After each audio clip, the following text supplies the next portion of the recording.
નમસ્કાર દર્શક મિત્રો, બોટાદ દસ્તક ન્યૂઝમાં આપનું હાર્દિક સ્વાગત છે અને હું છું LD મકવાણા. આપ જોઈ રહ્યા છો બોટાદ દસ્તક ન્યૂઝ. હવે પછીના સમાચાર વિગતવાર. ગુનાખોરી ઘટાડવા પોલીસે યુવતીને ક્લીન ચીટ આપી શોખ સંતોષવા કોલેજિયન યુવતીની અનોખી અમો.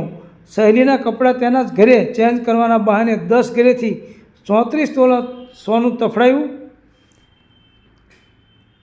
ચોરી કરેલો સોનાનો એક હાર તેની પાસેથી મળ્યો છતાં પોલીસે યુવતી સામે ગુનો ન નોંધ્યો. ગુનાખોરી ઘટાડવા પોલીસે યુવતીને ક્લીન ચીટ આપી.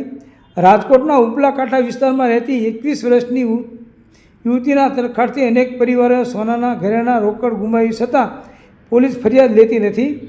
શહેરના ઉપલા કાંઠા વિસ્તારમાં રહેતી 21 વર્ષની પ્રિયા, નામ બદલાવેલ છે, કોલેજમાં અભ્યાસ કરે છે. તે પરિવારની એકમાત્ર સંતાન છે. ઘરની આર્થિક સ્થિતિ સારી નથી, પરંતુ આ યુવતીની લાઈફસ્ટાઈલ સૌને ચોંકાવી દે તેવી છે. છાતીર ગુનેગારને પણ પાછળ રાખી દે તેવી આવડત આ પ્રિયામાં છે. સ્કૂલ અને કોલેજમાં પોતાની સાથે અભ્યાસ કરતી વિદ્યાર્થી કે જેની સહેલીને ફ્રેન્ડ બનાવી આ પ્રિયા પોતાની જાળમાં ફસાવે છે અને સહેલીના ઘરે જઈ કોઈ પણ ભય વગર ચોરી કરી નીકળી જાય છે. અને આવું તેણે 1-2 ઘરમાં નહીં પરંતુ 10-10 ઘરમાં કર્યું છે. પ્રિયાના આ કાળા કરતૂતમાં પોલીસ પણ તેને મદદ કરી રહી છે. માત્ર અરજી લઈ પોલીસે કોઈ કાર્યવાહી કરી નથી.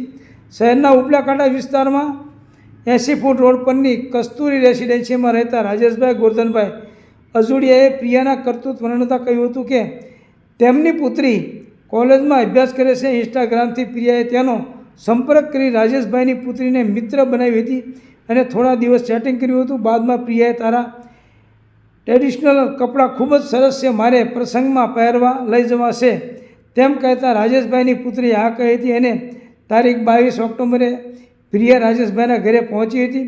રાજેશભાઈની પુત્રીએ કબાટમાંથી કપડાં કાઢીને આપ્યા હતા અને બાથરૂમમાં જઈ ચેન્જ કરવાનું કહેતા પ્રિયાએ બાથરૂમમાં ખરાબ લાગે તેવું કહી રૂમમાં તારી હાજરી શરમ આવે તેમ કહી રાજેશભાઈની પુત્રીને રૂમની બહાર મોકલી દીધી હતી.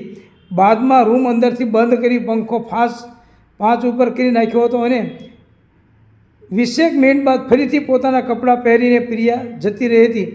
અઠવાડિયા બાદ અજુડિયા પરિવારના પ્રસંગ હોય રાજેશભાઈના પત્નીએ કબાટ ખોલ્યો હતો. તેમાંથી સોનાના ચેન અને હાર સહિત 12 તોલા સોનાના દાગીના ગાયબ હતા. રાજેશભાઈએ કહ્યું હતું કે પ્રિયાએ આવી જ રીતે હેમંતભાઈ લિંબાસિયાના ઘરે ખેલ પડ્યો હતો. ત્યાં પણ તેની પુત્રીની સહેલી બની કપડાના બહાને ઘરે જઈ કબાટમાંથી 6 તોલા સોનાનો સેટ તફડાઈ લીધો હતો. પોલીસ અધિકારીએ તો ફરિયાદીને ત્યાં સુધી કહ્યું કે યુવતી સટ્ટામાં હારી ગઈ છે.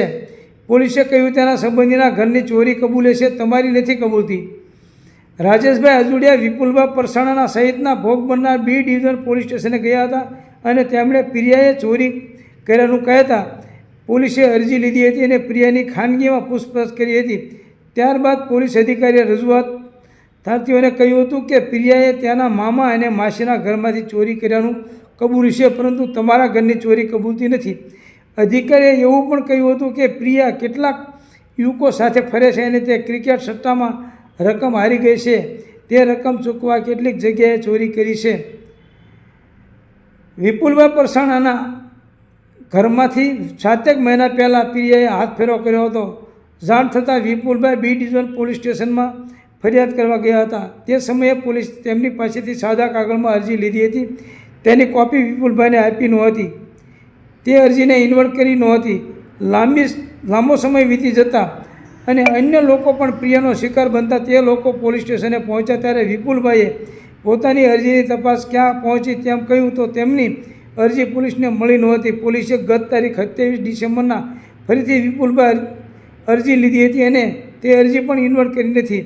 આમ પોલીસ હવે અરજીની સંખ્યામાં ઘટાડો બતાવવા નવો ખેલ કરી રહ્યાનું ચિત્ર ઉપસી રહ્યું છે. હેમંતભાઈ લિંબાસિયાના ઘરે પણ પ્રિયાએ જ પદ્ધતિથી પહોંચી હતી અને હેમંતભાઈની પુત્રીને રૂમ બહાર કાઢી તેમના ઘરે કબાટમાંથી 6 તોલા સોનાનો સેટ કાઢી લીધો હતો. પ્રિયાએ કબાટ ખોલ્યો ત્યારે લાકડાના કબાટના દરવાજાનો અવાજ નીચેના રૂમ સુધી સંભળાયો હતો. પ્રિયાના નીકળ્યા બાદ હેમંતભાઈએ કબાટમાં તપાસ કરી તો 6 તોલા સેટ નહોતો. પ્રિયા અને તેના પિતાને ફોન કરતાં બંનેએ ચોરી અંગે અજાણ હોવાનું તેમજ ફરિયાદ કરી હોય તો કરો, આખું B ડિવિઝન મારું છે તેવી શેખી પ્રિયાએ મારી હતી. હેમંતભાઈએ પોતાના સંપર્કનો ઉપયોગ કરી દબાણ કરતા બી ડિવિઝનના જ પોલીસ કર્મચારીએ પ્રિયા પાસેથી સોનાનો સેટ લઈને હેમંતભાઈને પરત આપ્યો હતો. આમ છતાં પોલીસે ગુનો નોંધ્યો નહોતો. પ્રિયા નામની યુવતીએ 10 ઘરમાં ઘૂસી સોનાના દાગીના અને રોકડની ચોરી કરી છે. તે મામલે પોલીસે હજુ સુધી કોઈ કાર્યવાહી કરી નથી. આ મામલે દિવ્યા ભાસ્કરની ટીમ બી ડિવિઝનના પીઆઈ રાણીને પૂછતા તેણે કહ્યું હતું કે પ્રિયાના મામલે અરજી મળી હતી.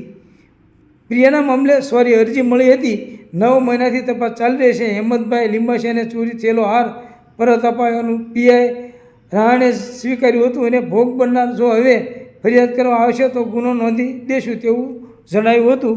સૌજન્ય દિવ્યા ભાસ્કર, બોટાદ દસ્તક ન્યૂઝ, એલડી મકવાણા, બોટાદ.